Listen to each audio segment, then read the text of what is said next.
We are about to hear the story of Jonah. When I was standing here on this bema and I saw Debra Gettleman walk into the back of the sanctuary 2 years ago, my heart swelled up with joy. It was a sad day when Debra and Mark moved away from Phoenix, and a genuine thrill to have her back in our community.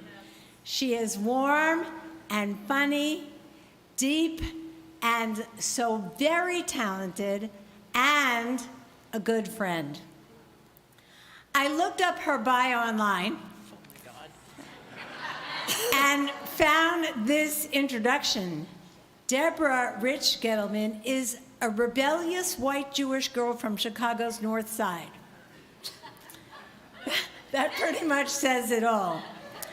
On a more serious note, she is described as an award-winning journalist, actor, producer, and playwright who is currently feathering her empty nest in Phoenix, Arizona, and fortunately for us, at Temple High.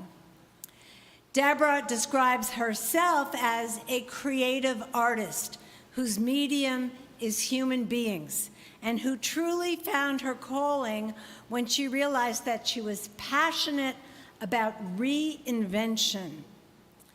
As an artist, she says, I see things differently than most of the world. Suddenly, I figured out that was my superpower. I could see things in people and put the pieces of their lives together in ways they couldn't see for themselves. Well, we are very blessed that she has reinvented the prophet Jonah for us. Thank you, Debra, for saying yes when we invited you to take on this challenge. And without further ado, I'd like to introduce Jonah the prophet.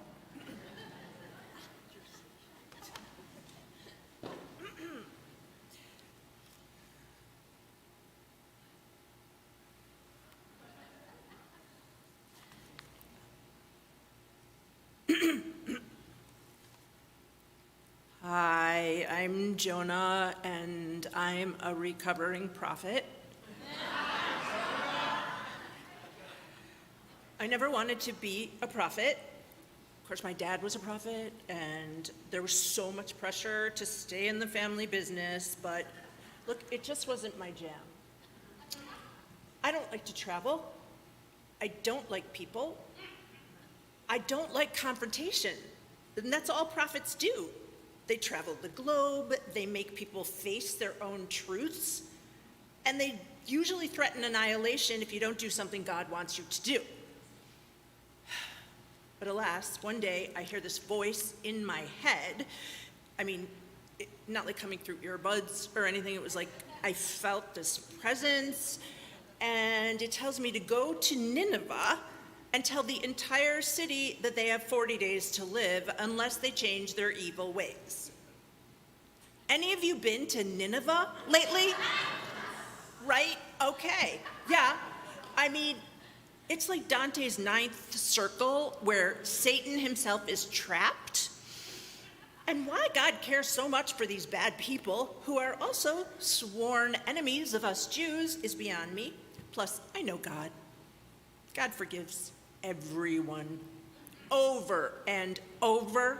God gets mad, God gets disappointed, and then someone sees the error of their ways, and God is like, oh, cool, I forgive you. So I'd be setting myself up to either be stoned by these Ninevites as they shoot the messenger, or they'd all repent, and I'd look like a fool for having threatened destruction.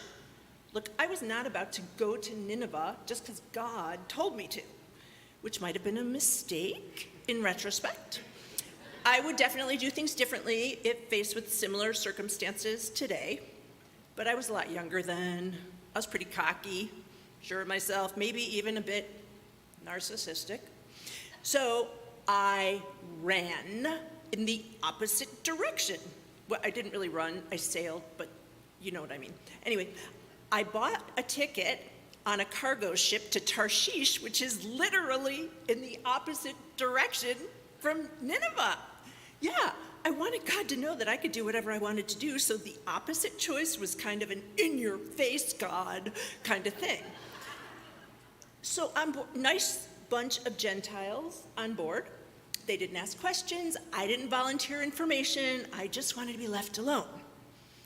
A few hours into the trip, the seas became wild, tsunami-like waves. It was rough. I mean, people were falling all over each other. Cargo was flying. I felt really queasy, and I just didn't want to deal with it. So I go down to the bottom of the ship, I grab a cot in a dark room, and I go to sleep. Sometime in the middle of the night, I hear this like pounding on my door, and it's the captain, and I'm like, dude, what up? And he's all, how can you sleep at a time like this? Everyone is up on the deck trying to keep the ship afloat. The sailors are praying to each of their individual gods. And then he asks me, who is your God, by the way? And I was like, personal much? Like, what's next? You gonna ask me who I voted for? But I was caught off guard, and I answered. I said, I'm a Hebrew. I was afraid saying I'm a Jew might be a little bit, triggering, so I just said Hebrew. And then I told him, I pray to the God who created the sea and the land, which I really, looking back, wish I hadn't said. Because then he grabs my arm and drags me up on deck and tells me to pray to my God to save the ship. Well, I didn't really want to do that because I kind of thought God might be a little annoyed with me. And then I was starting to wonder if this whole storm thing might have been about my escape attempt. But these good, honest men were blaming themselves and trying to figure out which of them had sinned so badly to cause this disaster. And I finally said, look, it's me. Just throw me overboard and the seas will calm. But they didn't want to do that. No, they didn't want to add murder to whatever list of sins they thought they were being punished for. And the boat was literally about to sink, and I finally convinced them to throw me overboard. And they did. And let me tell you, it was brutal. I mean, it was terrifying. I started to flail, and I was being bashed around. The water was over me and in my mouth, and I couldn't breathe, and then these reeds wrapped around my neck, and they were choking me, and I was sure I was going to drown. So yeah, okay, I did. I prayed to God. I said that if she allowed me to live, I would do whatever she wanted, and I was sorry I hadn't listened. Anyway, suddenly the seas calmed, and I thought, oh my gosh, God must have forgiven me.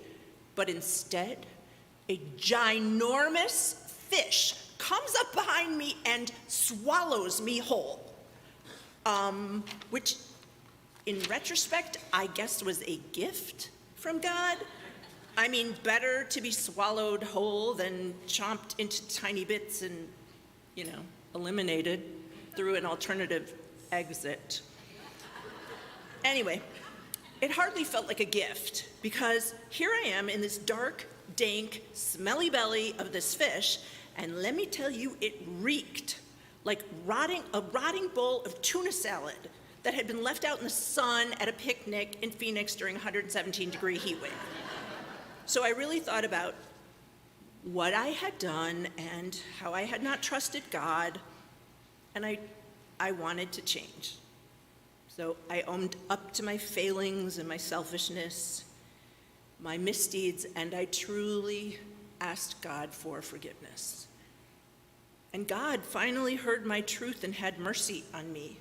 That fish vomited me out onto the shore, which was not a sanitary launch. But I was so overwhelmed with gratitude and hope and being alive, so I started off directly to Nineveh that very day. And I walked, and then I got to the city. I walked another day and a half to get to the center of the town, where I proclaimed that God sent me to tell them that if they don't change their evil ways in 40 days, God will destroy the entire city. I was so ready for a backlash. But here's the really bizarre thing. Everyone, like literally everyone, dropped to their knees and started repenting. I was like, am I being punked? I mean, it was so unexpected. Next thing I know, the king hears about it. He dons the old sackcloth and ashes garb and insists that everyone do the same. So there's like this massive prayer session with tears and sorrow for all the bad things they had done. I have to say, okay, I don't think it would have gone this way for a city of our tribe. Imagine the arguing, the defensiveness, the resistance to change. Just saying. I was actually floored. And of course, just as I predicted, I guess I really am prophetic. God forgives everyone in the city of Nineveh is saved. Why would God so easily forgive all of those people for years of vile behavior? They're literally our enemies, and we're the chosen people, really? And as I also predicted, I ended up looking like an idiot. I was furious. This was an exercise in futility, and I wanted nothing to do with people or God or anyone. I wanted to be alone to brood because I deserved a good brood. So I stomp up this hill, and I sit down on the very top, and I'm seething with anger. I'm watching the city of Nineveh secretly hoping their prayers would fail. The heat was killing me. So I built this booth, and I sat under it, and my stomach churned with resentment. It was hotter than hot, and I was suffering even more with the angry fire inside of me. The only good thing was I did have some shade under my booth, so at least I wasn't burnt to a crisp by the brutality of God's blinding orb of a sun, S-U-N. Finally, I fell asleep. And the next morning, I woke up to the most beautiful gourd plant I had ever seen. I mean, it was huge. The leaves shimmered. They were this stunning shade of green. I named it Gordon. And I realized that obviously God had sent me Gordon, because no giant, magnificent gourd like that could have just sprung up overnight. And Gordon gave me more shade from the scorching heat of the sun. Gordon loved me. He protected me. He cradled me and made me safe.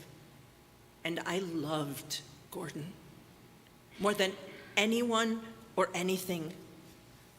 Gordon became my raison d'etre. So, for the first time in years, I went to sleep feeling at peace. The next morning, though, God sends this disgusting worm that gnaws Gordon's vines and kills him dead. I had to watch my beloved Gordon die a slow, horrible death. I was so angry. I felt completely betrayed. And then God sends this steaming hot easterly wind that knocks down my booth and beats down on my back until I totally pass out. And I'm like, just kill me. And then God decides to open a dialogue with me, and she says, "What right do you have to be so angry about a gourd?" I'm like, okay, you want to do this? I have every right to be furious about your random smoting of my gourd. God of mercy. Ha! And God says, wow, you're heartbroken over a plant that lasted for one day, that you didn't create, you didn't nourish, you didn't prune, yet you're so angry that I chose to let live 120,000 people that I love, and I created, many of them children, who don't even know their right hand from their left, and all of their innocent livestock and puppy dogs and kitties. Seriously? So you know how when you're beyond angry and someone confronts you with the truth that shows you that you're sort of a selfish idiot, and you don't really have a comeback, so you go, I can sort of see your point. So I've been doing the work. I've been making amends for my total lack of compassion. I'm trying to learn to trust people again. You know, I'm recognizing the things I cannot change, but I still have a long way to go. Thanks for listening.